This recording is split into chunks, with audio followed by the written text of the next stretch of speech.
Hello and welcome back to Hyperplay RPG. As promised, we're doing a wrap-up video about the R36S, a handheld console that continues to surprise and delight. It is now incredibly inexpensive on AliExpress. People have been picking it up for about $30 delivered, which is an insane price, especially considering the functionality of this little beauty. Once you've got the new version of Arc OS installed as your operating system, it can play up to Saturn and a lot of N64 on the standalone emulator, no problem at all, which is even better than the RG35XXH. So we have to hold our hands up. We were wrong. In our previous video, we implied, before we changed the title of it, that the RG35XXH is the new budget king. Well, it's more expensive than the R36S, but in some ways it can do less, at least until we get amazing custom firmware, perhaps in the form of Garlic 2.0 for the RG35XXH. Anyway, enough about that console. We are here to talk about the R36S, and as promised, this is going to be a video in two parts. The first part is, can you connect via TV out to a TV or monitor? And despite what it says on the AliExpress listings, you click through the photos on any AliExpress listing and it will suggest that through the OTG port at the bottom of the console that you can perhaps connect to, or you should be able to connect to a monitor, but absolutely not. This chipset, the RK3326, does not support TV out, no matter how hard people work on the operating systems, and I think we've reached peak Arc OS on this now, and still no sign anywhere of TV out. We tried USB-C to USB-A and tried connecting it to our TV, which is a phenomenal TV for retro gaming. It is a Sony Bravia from 2008 and it has every single amount of connection under the sun. It's got all your AV ins, AV outs, and superb connectivity through USB-A to connect PCs and other consoles, and obviously HDMI, which we also tried. Again, we got the OTG adapter for the HDMI as well, USB-C to HDMI, no dice, absolutely nothing. We went through every single function and setting, and it's the only time that our Sony Bravia has not been able to connect to a console that purports to support TV out. And like I say, the R36S simply does not, no matter how much jiggery-pokery goes on behind the scenes. In fact, after further research, we found out that you would actually need to reconfigure the innards of the R36S if you wanted it to support TV out. That would involve opening it all up, rewiring the whole of the computer board, and then it wouldn't actually display on the monitor. Like ours has just stopped displaying on the monitor. Sorry, it wouldn't display on the screen of the R36S. And you would only be able to connect it to a TV, and obviously you'd have to be extremely skilled in soldering and rewiring computer boards to be able to do that. Obviously, as you can tell, that's not something that is in our wheelhouse at all. So no TV out at all in any way for the R36S.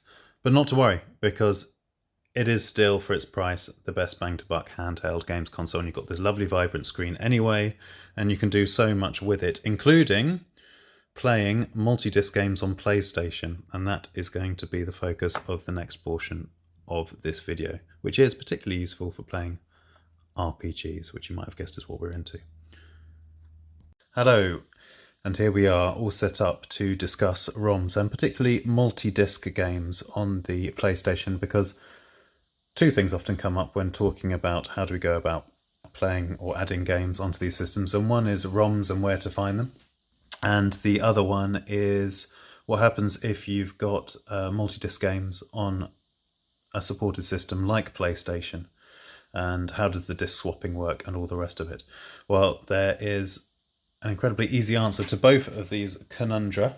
So in terms of ROMs and where to find them, apparently if we tell you exactly where in so many words, we could get strike banned or whatever by YouTube, and obviously we don't want to do that. However, the eagle-eyed and eagle-eared may be able to work things out about ROMs and where to find them.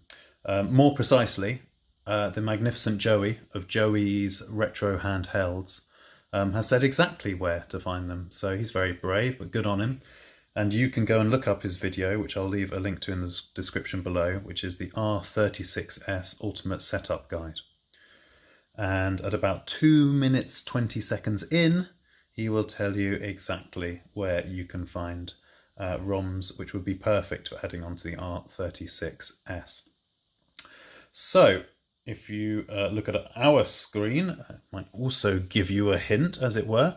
But once you've downloaded the package of ROMs from where Joey suggests you can then go into the PS PlayStation submenu, double-click it, and you will see a long list of lovely games. And also, and this is the crucial bit, the hidden folder at the top. Now, you don't have to do anything here except select all in here, and then this is obviously once you've unzipped the entire package of games of ROMs. You want to unzip it using 7-zip, but once you've done that and unzipped it, you would then go into the PlayStation folder and you would go select all, and then you would copy that, and then you would paste it into the PlayStation folder on your SD card, on your R36S's SD card. And you don't need to do anything else, because once you've then popped the SD card with all those lovely ROMs for the PlayStation into, oh, it's actually focusing for once, into, sorry, our camera's so rubbish, this is the S21 FE Samsung Galaxy phone. I mean, very cheap and reasonable, but the camera's pony, as we say in the UK. But it is focusing on for once. Anyway, so you've done that. You've gone to where Joey said, and I might also be able to see on our screen, on our computer screen. You've unzipped the package of ROMs. You've gone into the PS subfolder. You've then copied and pasted everything in the PS subfolder into your PlayStation folder of your R36S ROMs card, or a ROMs folder if you're doing the 1SD card trick. Tutorials all over our channel, so do go and look at those if you want to know about setting up SD cards for the R36S. But yeah, you've done that, and here it is, and we've done it already. So you go into PlayStation, and yes, at the top you can see hidden.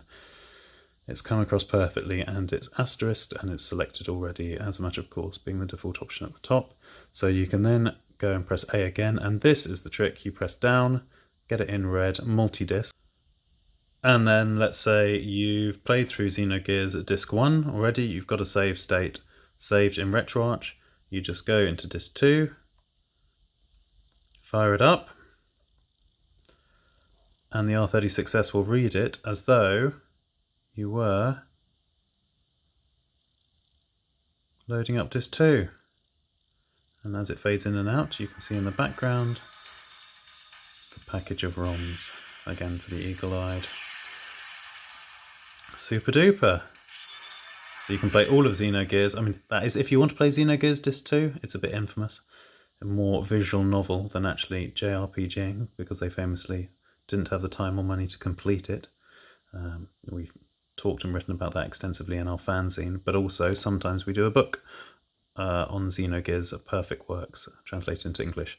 So message us if you, through the contact form of our website, hyperplayrpg.com. Cheeky little plug there, in case you wanted an English copy of Xenogears Perfect Works, which is something we sometimes have available.